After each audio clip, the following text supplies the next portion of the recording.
Gente, quem criou o Pix foram funcionários públicos do Banco Central, né? Passou anos sendo desenvolvido, calhou de acontecer durante o governo Bolsonaro, como aconteceria sobre o governo de qualquer presidente que tivesse eleito no momento. Isso por um lado. Por outro lado, vocês viram que depois de muito apertar, ele finalmente falou do Pix, né?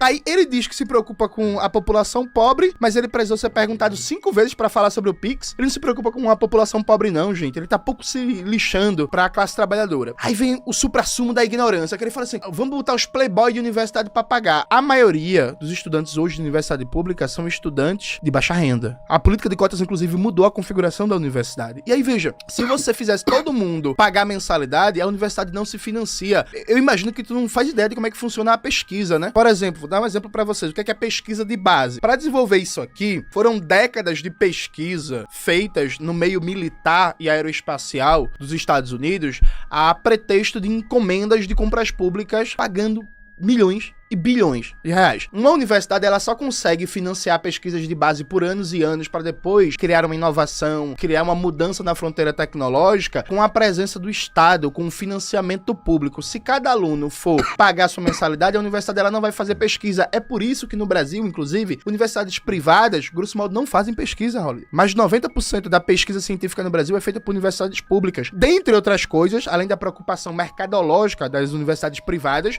porque a mensalidade não cobre o custo de pesquisa de base. Isso é básico. Todo mundo sabe disso. Inclusive, universidades privadas dos Estados Unidos só conseguem fazer a pesquisa de base e desenvolver capacidade de inovação justamente por contratos com o governo. Você pega o livro da Mariana Mazzucato, O Estado Empreendedor, para você dar uma estudada e ler sobre isso. Isso é um blá blá blá liberal, de 5ª categoria, que faz discursinho, você paga a universidade com seus impostos. Mas veja, o maior gasto corrente da União é o gasto com juros e serviços da dívida pública, dá 1 trilhão por ano, porque o Brasil mantém consistentemente a maior taxa de juros do mundo há mais de 30 anos. Ou você pega, por exemplo, o gasto tributário da União, que é feito com isenção fiscal para grandes empresas, inclusive empresas de capital estrangeiro que estão aqui instaladas no Brasil, dá mais de 500 bilhões de reais por ano. Isso é quase 2 vezes o orçamento da educação, o orçamento inteiro do MEC. Então, tá querendo fazer populismozinho, o imposto do povo trabalhador brasileiro tá indo pra rentista, tá indo pra barão do agronegócio, tá indo pro capital estrangeiro. Minha pergunta para você fale das terras-raras. É impressionante como você tem uma capacidade, aliás, uma falta de capacidade de interpretar as perguntas, os argumentos. Em que momento do debate... Você que tá assistindo, volta o vídeo depois um pouquinho. Em que momento eu falei que cobrar mensalidade de quem pode pagar era suficiente para financiar as universidades? Ele tira da cabeça dele. É um argumento fantasma. Ninguém aqui falou isso. Eu não conheço nenhum liberal que ouse dizer isso. Até porque, pra te ajudar, porque você não sabia o dado, 71% dos alunos de Universidade Federal tem renda de até um salário mínimo. Ou seja, realmente, a maioria é pobre. Mas a questão é o seguinte, esses 30% aqui, por que eles não podem pagar? E se eles pagarem, eu vou ou não vou reduzir o custo da universidade? A questão é essa. Não, mas é muito pouco perto do que o custo de uma universidade. Sim, mas não é melhor que eu reduza o custo cobrando de quem pode pagar? E esta pequena diferença, essa pequena margem que seja, não poderia destinar para mais desenvolvimento em ciência e tecnologia? Talvez até levar para algumas escolas de ensino básico para fazer alguns experimentos novos, com novas técnicas de ensino, novos métodos de aprendizado continuado dos professores. Posso direcionar essa verba para onde for. Mas é muito pouco. Mas essas pessoas podem ou não podem pagar? Por que não cobrar delas? A questão é administrar o dinheiro. As universidades públicas brasileiras quase não fazem parceria público-privada, o que é um exemplo, inclusive, nas maiores universidades do mundo, nas maiores e melhores universidades do mundo. É claro que o Estado precisa participar do ensino. Ninguém aqui tá negando isso, tanto no ensino básico quanto no ensino superior. Como, aliás, faz inclusive nos Estados Unidos, onde as melhores universidades são privadas e contam com boa parte de investimento federal. Tanto Harvard quanto Princeton. Mas a questão é, elas buscam também um investimento privado. E elas buscam o máximo possível reduzir o seu custo. E elas cobram de quem pode pagar. Esse é o grande ponto. Aquele que é pobre hoje no Brasil, olha só a situação dessa pessoa.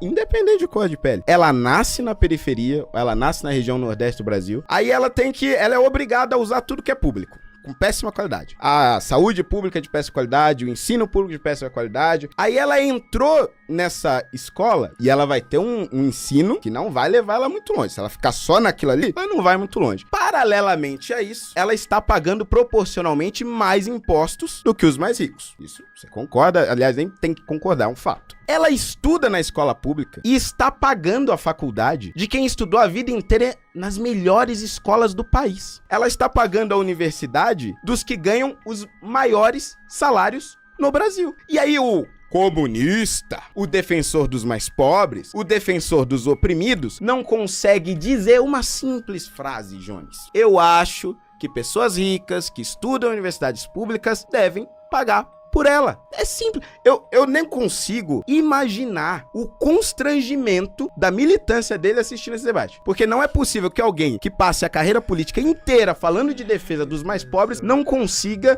construir uma simples frase e fuja do assunto constantemente. É disso que nós estamos falando. Agora, quanto às terras raras, eu vou te dizer uma coisa.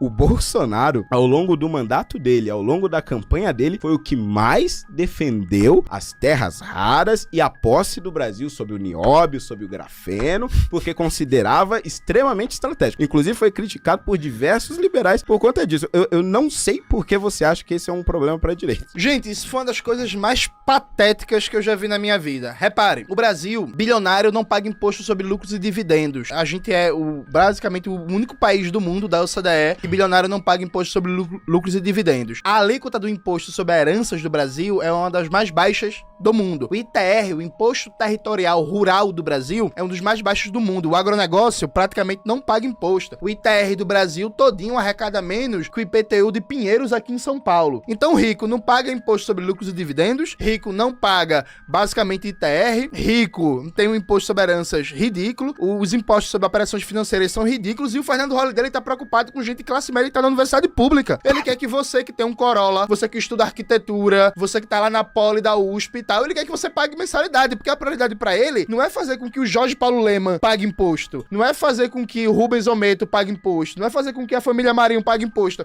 é fazer com que você, de classe média, que tá na USP, na UNB, na UFPE, pague imposto. Dá quanto, Holliday? Dá bilhão? Vai arrecadar quanto? É patético, é ridículo. Aí ele fala assim, não, mas o Bolsonaro foi a pessoa que mais falou sobre o nióbio e o grafeno. Foi. Na eleição de 2018, falou, não explicou nada, porque não tem ideia, não tem projeto, é um mero bandidinho, um canalha, genocida, e no governo dele não tomou nenhuma medida. E nesse momento, a família Bolsonaro está dando cobertura ao governo Trump, que quer tomar as terras raras do Brasil. E aí, Holliday? Condena a ação do governo Trump? Diz que as terras raras do Brasil têm que ficar sob controle do povo trabalhador brasileiro? Eu lancei um vídeo hoje no meu canal, inclusive fazendo a crítica ao governo Lula, que não faz a política adequada de controle nacional das terras raras. Veja, isso é preocupação de fato com a soberania nacional e com as riquezas do Brasil, mas o entreguista aqui é incapaz de falar do tema. Vamos superchats? Vamos superchat. Pode ser, Holliday? Pode.